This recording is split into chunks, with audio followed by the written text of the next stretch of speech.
wiki yonna ebadde y'abakyala omwezi gwonna guba gw'abakyala era ng'olunaku olwaleero mu programu yaffe yigira ku mumanyi nkuleetedde omukyala nga bw'owulidde ebimu ku bimukwatako nti munnaye ono is a professional teacher naye twagala tutunuulire ebimu ku nsonga ezamusindiikiriza okuba nga ate atandika a bridal parlour nti ayambaza abagole ayina gomesi ayina gawunzi alina emishanana mubadde muwulira bulizi nga ku Baba TV nga temunaba kuwulira ku Emboozi ye butya bwatambuzizaamu bizinensi eya bridal gwe ayagala otandika any bridal business ogitandika otya biki byolina okugoberera ye kapyaki kewandyagadde okuba nga omuyigirako nze Sandra Ndabagala era ng'olunaku olwaleero neegaseeko Rehma Clare Nabukenya tumanyirira Kushona kale Nannyini Kushona designs atubulire butya bwatambuzizaamu business eno gwe ayagala ogiga ogenda tunuulira biki nga tunaba kigenda mu nnyo atubulire n'ensonga lwaki yava ku busomesa abaana baffe bazeeyo ku masomero abasomesa badduse mu busomesa kanti they do this work alongside okusomesa nawe ali mu eyo bizinesi era ayagala ogitandika nga alina ekirowoozo ng'olina ebirala by'okola onaakikwasaganya otya okuba nga oyinza okukwata ebintu byombi oba okuba ekinyonyi n'ejjinja limu oba okozesa ejjinja limu okuba ekinyonyi n'ofunirako n'ekintu ekirala. Kushona Designs. Yes, Sandra. Today, welcome to Baba TV. Happy Women's Day wadde yayiseeko. Thank you, tuli mu mwezi gw'abakyala. Abakyala tweyagadde, abakyala twevuga, abakyala tukoze emirimu, abakyala tukoze bizinesi ez'enjawulo. Tututumuse. Kati ennaku zino abasajja batwegomba n'otwegomba. Abamu bagamba nze njagala omukyala eyakolamu alina kasente ne twebuuza what is all this. But before we go so far, njagala obuuze ku mulabi waffe owa Baba TV program yaffe yayigira ku mumanyi leero nga tetuneeyongerayo. Osobola mugamba katono nnyo kyenjogeddeko nti munnaye she's a professional teacher. Wasoma ekyo kyokka kya busomesa gye bakuzaala katini nnyo mu ddakiika nga 2 tulyoke tweyongereyo ne program yaffe. Amanya nze Nabukenya abalabi baffe aba Baba TV nsanyuse nnyo okubeera ku TV yaffe eno. Amanya nze Nabukenya Clare Rehma nga ndi mwana nzaalwa ey'e Masaka ekyalo bakiyita Kitenga nga wakava mu Nyenda awo n'okwatako ku Lweviira. Yes, nasadwa nasoma mmanyi genda mulowooza nti bulayimbira ebintu teyasoma nasomera ddala my dear. I'm a professional fine art teacher then bwe namaliriza nensoma ne diploma fashion designing. A professional fine art teacher nomala nokola diploma fashion designing. Fashion and design, but that is still art. Now that wali switchinga nnyo nkyali mu bintu era byerimu ate ne being a teacher as in a professional teacher has helped me learn how to handle clients as in engeri gy'okwatamu abantu ab'enjawulo so ne mu busomesa nayo sejjusa kuba nti gye nasookera. Nti kati wali okwasaganya abaana abalina emputu abali very stubborn, you know, kati now you're looking at clients abalina engezigezi oyajja nga ali hyper omulala najja nga ali rigid omulala najja nga ali so calm so professionalism y'obusomesa era naye nnyambyeko okulaba engeri gy'okwasaganya ba clients ab'enjawulo. Before coming into Kushona katono nnyo and before being a professional teacher watandika naki? Studying businesses. Any businesses you've done before? By the way, I think I was born a business person because I lost my parents more way back when I was in senior 3. Kati nina uncle wangu wa New Kampala Styles Bookshop ndozo jimanyi New Kampala Styles Bookshop and Angelina Bookshop. He's the one who took me on. Na ndabirira nembeera nga mbeera naye so being nti yali ali mu bookshop nga every holiday tubeera mu bookshop nga tutunda ebitabo nenjiga still how to handle clients nenjiga business mind era uncle waffe oyo nga buli kadde abeera akubuulira bintu biri business ish nti by the most of my relatives be nakula nabo era abasinga bali mu bookshop kati nze bwe mmaliriza okusoma uncle nampita cause twamuyambanga nnyo abeera alina cheap labor cause your relatives then nga tayongera no backgrooming nga nayinza olwamala okusoma education bwenti uncle nampita nemugamba no nemugamba no uncle kansoke nkole profession gye nakoze gye nasomye nsomesa era bannange balaba bakyaliyo by the abasinga nga bamanyi mbeera ne family business mwesanga mwena muli in that line naye nze being it nalinamu that artistic beat nagamba no kanywerere mu kintu kyensomye era nensomesa. I taught for almost 7 years. Era abaana abasinga be nasomesa bajja nga bagole and they are like very happy okusanga teacher waabwe madam nga teyabambaza. Ne bakuyita madam oba n'owulira otya kati after some I'm time? proud of it. I'm proud of it, my dear. So looking at nti wali mu bookshop ng'oyambako ku your guardian okola, why didn't you take on the bookshop as a business? Anti ekyo kyenkugambye nti nga bw'owulira nti abantu abamu bamanyi nti family gy'okuliddemu bwe baba nga basomesa, you all tend to be teachers. Kati nze nali njagala okufightinga ekintu ekyo nga ndaba bannange bonna benkuze nabo era bali mu bitabo. Ne ngamba no, I have to do something different. Era anko ne mugamba cause bino byobeera nga wakamala okusoma, you still struggling, you don't have a You're job. looking for a job. Nefuna essomero nga liri Nansana, it was very far, the salary was little. Ng'olaba salary gye walifunye ng'oli ku bookshop yali badde higher, but nga njagala practice ng'ekyensomye n'okudisapprovinga abantu nti you can go to something different from banno kye balimu. That's why nasalawo okwawukanako ku balala. That is me. Kirabika olinga Sandra naye ayagala nnyo okwawukana ku balala. Nga bw'olaba kati ali mu ggomesi gw'osigadde. You know? Okay, so we wasalawo nti kati I'm different from the others, n'ogenda mu busomesa. N'okola ku busomesa for 7 years. 7 years. Where did you get the idea of again okuba nti ova mu busomesa odde mu ngoye kati nze nkumanyidde mu bridal simanyi oba watandikira wano? Who gives you this idea again? There's some lady bamuyita Lubegaddi. She's one of the designers. In fact, I used to look up to that lady ng'atunga engoye. So one time twagenda n'atutungira engoye, maids dresses and Mgoles dresses, and the dresses were really beautiful. Naye nga ndaba input gy'ataddemu nze nga ndaba ng'entono, cause jjukira twakolanga fine art nga we do tie and dye, ng'omanyi nti kati zino materials ezimu ziri mu bay weight. When I looked at how much we paid per maid each, n'omugole sente ze yasasula, ne ndaba nga there's an opportunity here, you know? Ne ngamba I think I can do this thing. Nenzirayo ng'omukolo gwe twaliko guwedde. She inspired me a lot. I still look up to her by the way and I gave her credit. Lubegaddi, wherever you are, big up. So when namala ne ngenda ne mu approach nga ne mugamba Lubegaddi, I would like to learn. She's Dorothy Lubega. Ne mugamba I would like to learn this thing. Osobola okunsomesa. Nangamba no, I don't teach. I was married. Biri ebyegambye ebyokutungira engoye by'embaga biki. I was getting married. N'atukolera engoye. It's you who was getting married? Yes, yefuna inspiration eyo. So, Lubega nangamba I don't teach. Nangamba, is this lady selfish or what? Kati ndowoozamu agaanye oba ddala tasomesa. Nangamba Clare, I don't teach, but I can recommend where you can go. Nandagirira Tina School of Beauty, nandagirira Pearl, was it Pearl? Jewels Fashion School, waliwo ne bayita Pearl. Kati when natunulamu, I used to stay in Nansana, nga Pearl Institute yali awo nga ku Chase Johnson ng'eri Niara. Ngamba I think I should go to this one. Bwe ngenda ku Pearl, being it ndali ndi nnyo business minded, mpulira obusomesa njagala buvaamu nga ndaba bantwala mpola. Omanya okubeera nga omusala gwa kulinda nnyo nga tusoma tugenda mpola, bakutwala mu details nyingi nnyo kati nga bakukwata ng'omwana omuto atasomangako ate nga nze nali already mpulira ndi mature nga nina kyenjagala, you know. Nasomayo emyezi ebiri nenzirukayo nga ndaba balwawo nengenda obugumiikiriza bulina but oba omanyi kyoyagala buli wolanga kye bakuwa si kyoyagala you have to tell them what you want. Nenvaayo nengenda ku Jewels Fashion School nensoma ku Jewels 1 year. They were really good naye era nga nabo bakutwala mpola, you know, nga ndi so much business minded njagala nnyo byebyaguwa. Then ngenda online nendaba an institute that was teaching Mugondi. It's called Eve. Ngalisomesa fashion designing in Nairobi. Within Uganda still? It was Nairobi. Nesoka mbisomako online. Nenga at times ogenda like for a week. Nogenda nosoma, you come back. Being as a family person by then, I had 2 kids. Ogenda nosoma yo 2 weeks. Nokuma onoja nokola online.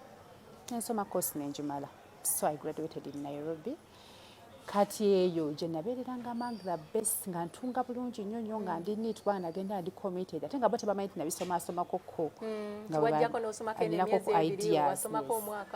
So ng'abaana babeera abo bagamba that Ugandan girl can kushona, that Ugandan girl can kushona. So the word kushona, it's Swahili. Yes, it's Swahili word meaning kushona. Kushona meaning kutunga. So when I came back to Uganda, I thought, I think this is the name I should take on.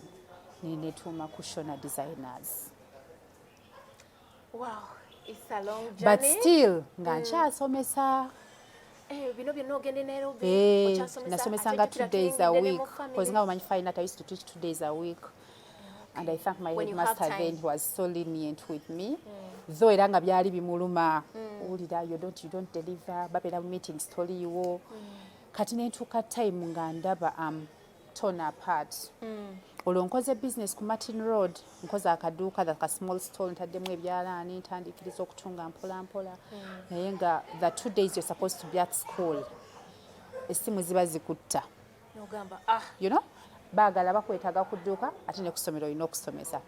Kati nentunulamu nga ndaba, natuuka time nga ndaba I'm like cheating the students. And my headmaster, who was my good friend, nga mpulira ninga omuyaaye. Nendaba nga nina okusalawo. Ate nga ogenda okwesanga, client akubidde ove enansana, ojja mu meeting, ogenda okutuuka nga agenze. Kyokka n'abaana obadduseeko nga tonakola ki? Tonabamaliriza. So nendaba nga ninga ng'omuyaaye. Nensalawo ne ngamba, no, I have to let go of teaching. But you had the passion initially of teaching. Honestly, I used not to have the passion of teaching, but when natandika okusomesa, nga bomanyi bobeera mu baana, you build relationship eyo, nentandika obyagala. Naye nga nagenda mu busomesa nga si bwe njagala. Abantu abayise mu mbeera ng'eyo nti gwe wali osomesa naye ng'ate eno olina ne ba clients, olowooza bakwasaganye batya emirimu gino ebiri? Nti gwe wamala n'osalawo n'ogamba, no, I think I'm cheating the school, I'm cheating my children that I'm teaching. Let me decide once and for all, I specialize mu ngoye, mu fashion. How have you hoped, or how can you hope such a person who is confused? Because sometimes they are confused. It's like, you know, jagalayo. Sandra, my dear, you can hardly serve 2 masters at a go. You can't serve them. It's really hard. That's why we can't serve God and relations Satan. Relationships, you know, you end up losing it all. Bahaji Boba Veko, Allah yabatonda waawe, they bakwasaganya ekintu kyabwe, but it's really hard serving 2 masters at a go. To me, it's better nolondako wa ewasinga okufunira oba nosaba God's wisdom. Nakulonderako eki nakolera okusalawo okutuufu. Because ogenda okwesanga nga yonna ocheatinga. Ate naawe nga wecheatinga. I have a feeling nga nasigala mu busomesa, I wouldn't be what I am now. Because obeera ne divided attention, you know? Buli kimu tokiwa time. Could be you would. Would I look for you? Omukisa teguweta. But is it risk teweta? Yes. Could be walinoonyeza maybe and someone else. Era big in education sector, but alhamdulillah, this is much better. So whoever is serving 2 masters at a time, alondeko atulonde. Londako olabe kiki ekisinga okukolera. Oba genda into prayer, osabe Mukama akulage kiriwo ekituufu ky'olina okukola. Akuwa okusalawo okutuufu. Naye si kyangu kukwasaganya bibiri.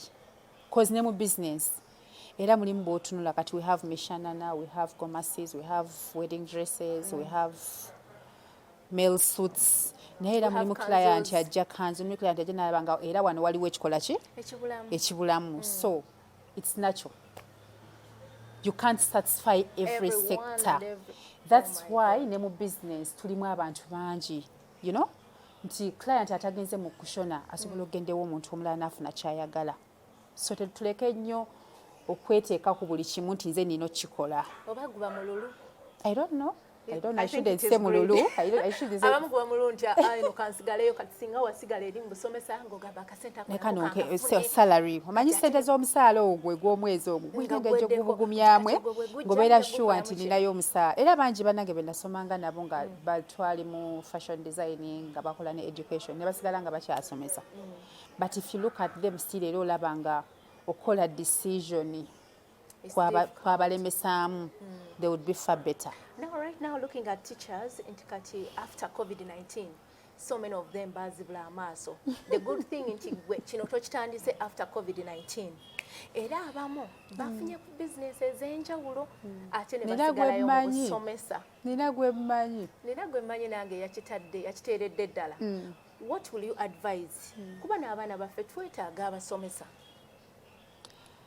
Abasomesa, Sandra. Kale tuyinza okugamba nti kati kajogere ng'omusomesa. Let me put myself mu kifonti nabadde nkyali musomesa COVID time. Honestly speaking, abasomesa tebaafiibwako bulungi lwa nsonga. Abasomesa n'abasawo be balisinza okubeera ab'omugaso ndowooza mu nsi. Naye kati omusomesa bw'abeera ng'amaze emyaka 2-3 egya COVID nga tasasulwa, you know? N'ayiiya n'agamba let me put a stall of charcoal. N'alaba nga mu manda g'asobola okusavinga emitwalo 10 omwezi.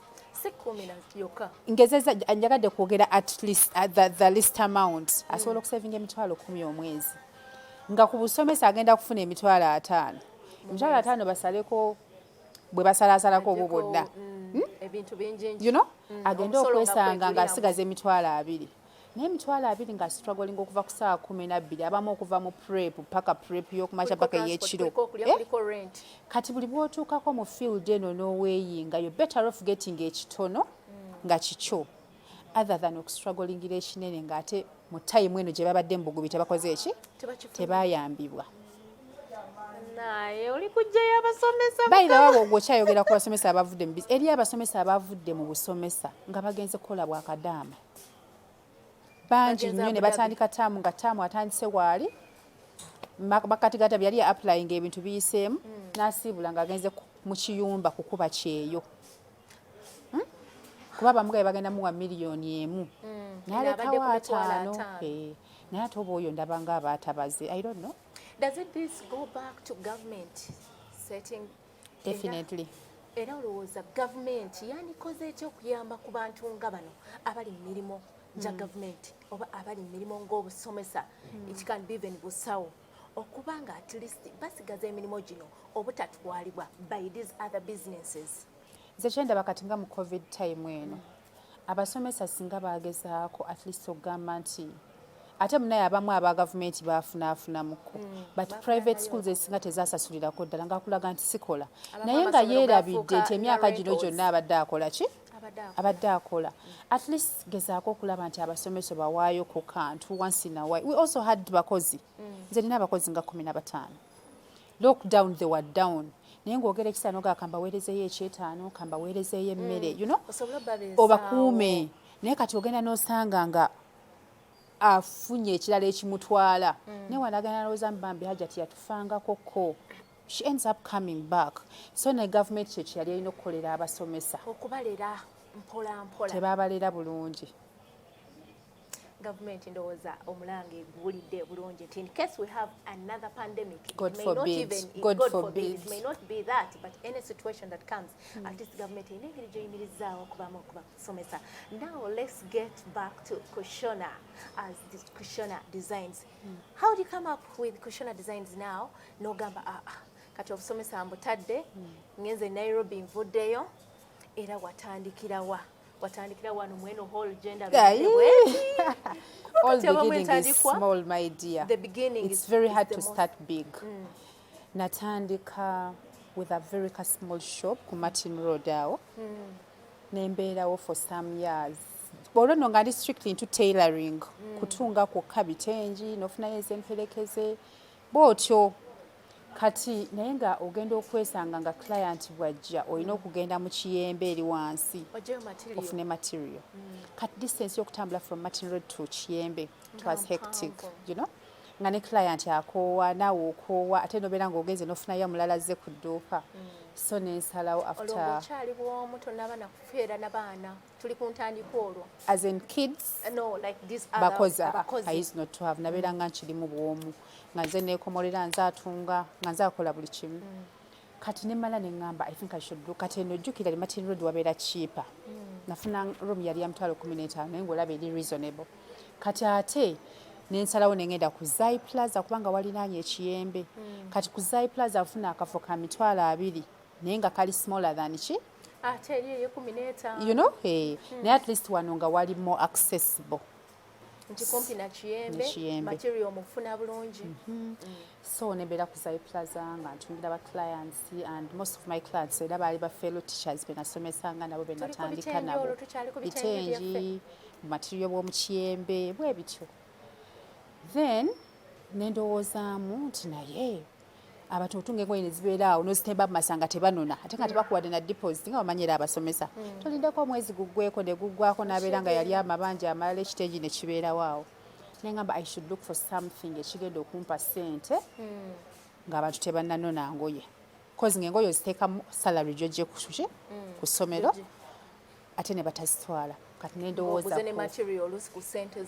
olwo nendowooza ku business ya hiring by the way nze yatandika Gomas hiring mu Uganda abantu bahiringanga nga bahiringa wedding gowns naye nga Gomas buli muntu amanyi yakugula buguzi so olwo ndowooza ku hiring nendowooza ebibbo nengamba ebibbo ba decorators babirimu nendowooza ku hiringa Gomases ez'ababuuza ez'abagole naye nga ngamba nakisobola but being it nali determined ama go get it bwe mba njagala ekintu njagala mba nkyagala ng'oli focused yes so nentandika hiring of Gomases nagenda okulaba nga kitambula olwo ndi mukafunda nensaba landlord still kuzayi nampa bigger room olwo nga business egenda egaziwa mpola alhamdulillah nenfuna bigger room it was 600,000 nagenda okulaba nga omwezi gugwako nga nsobola ozisasula nensaba a next room olwo nno we wavira mu busomesa busomesa nabuvaamu way back nabuvaamu mangu ogenda mu kiyembe wali ku Zai nali nkyali mu busomesa but nemalayo like 2 years nenva mu busomesa. Wow, how did you start your business? How do you want to start your business? Onako lwalero Kushona atubuulira lwaki muyita Kushona anti lyerinnya lye tukyasinze okumanya era yanyambaza Kagomesi konako lwalero nenkujjukiza nti yanyambaza ne Gomesi zonna zemba nyambadde ng'asoma amawulire ku Baba TV nti watandika otya yatandikira eri mpolampola mu kalulu ka mitwalo 15 yatandika na kutunga butenjitenji gwe tofaayo butya bwotandise. The best thing or the most important thing is to start right now. Let's go for a very short break. We are still with Nabukenya Clare Rehma kati gwe tusinga okumanyanga Kushona oba Nannyini CEO wa Kushona Design Store.